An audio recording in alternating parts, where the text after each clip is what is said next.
Okay, kasama po natin ang best player of the game sa gabi ito. Walang iba, kundi ang ating the Korean sniper, Kent Yabu. Total 26 points, 4 rebounds, and 3 steals. Grabe ang pinakita nito at mayroon pang 4 na assist ang ating tubong Pampanga. Ken, ano bang ginawa niyong preparation? Parang mas lalo na pinaghandaan itong third game mo para kayo makuha ninyo ang momentum. In the first place, Coach, yung first 2 games namin, so kinakapan namin yung mga bawat isa, tapos inaaral din namin yung plays. So ngayong third game namin, so nakapag-adjust na mostly ng mga players. And ayun, napaganda yung kinalbasan. Parang napapasin ko, parang mas maganda pa walang import kayong inaasahan dito kaysa sa mga nakakarang game ninyo. Pag may import, parang nagkakaroon ng asahan eh. Hindi naman sa ganun, Coach. Siguro nag-a-adjust lang din kasi first time lang din makasama yung mga imports, tapos hindi kasama sa mga training. So hindi pa nila na-absorb yung play namin. So kaya minsan mas marami yung mga play na hindi maayos. So yun, kailangan talagang i-adjust. Parang nakaraan tumawag yung coach ninyo na parang gusto niyo magpalit ng import. Ito ba talagang nag-i-scout lang kayo ng mga import para sa pamamalit ninyo? Yun, yung hinahanap namin talaga yung magiging swak sa system namin. So hindi naman yung porke malakas, pwede na agad sa team. So tinitingnan namin kung sino pwede maging role talaga sa team at makakatulong. Tapos yung last import namin kasi nag-sign ng contract sa so hindi siya pwedeng maglaro dito. Alam mo naman natin na ito, mga team natin ngayon, parang iba na labanan ngayon, kung sino yung mga may import, siya nga nagkakaroon ng magandang sistema. Pero sa inyo, parang napapasin ko mo nung first game, tinalo ninyo itong Brudis na napakalakas ng import, na talagang hindi kayo gumamit ng import at all Filipino ginamit ninyo. At ito naman kasi, nung gumamit kayo ng import ng second game, parang nawala yung laro ninyo. At itong third game nito, medyo parang wala kayong inaasahan sa loob dito. Ano ang pinag-usapan ninyo kanina? Kailangan mag-step up ng lahat kasi wala kami ibang aasahan din eh.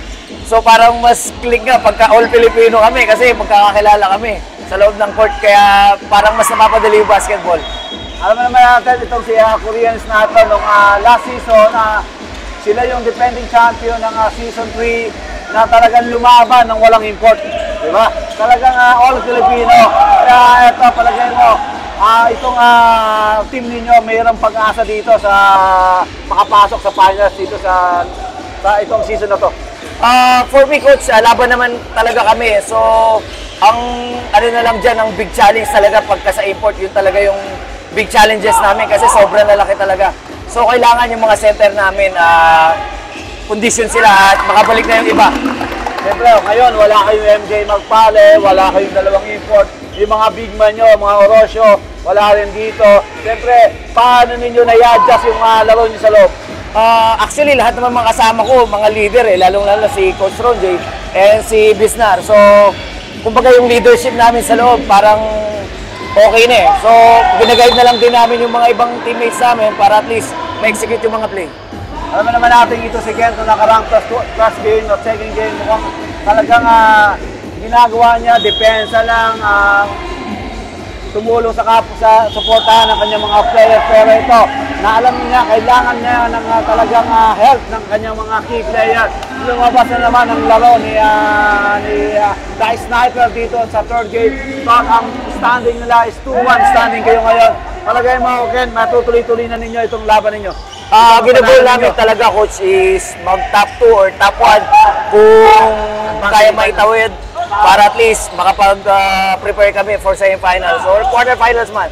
Itong labang ito, malalaman natin kung sino yung talagang, kasi ngayon si standing ninyo, lahat may talo. Ito, maglalaban ng parehas na 2-1. Siyempre, kung may matatalo rito, aangat kayo. Magiging malalagay kayo sa top number 3.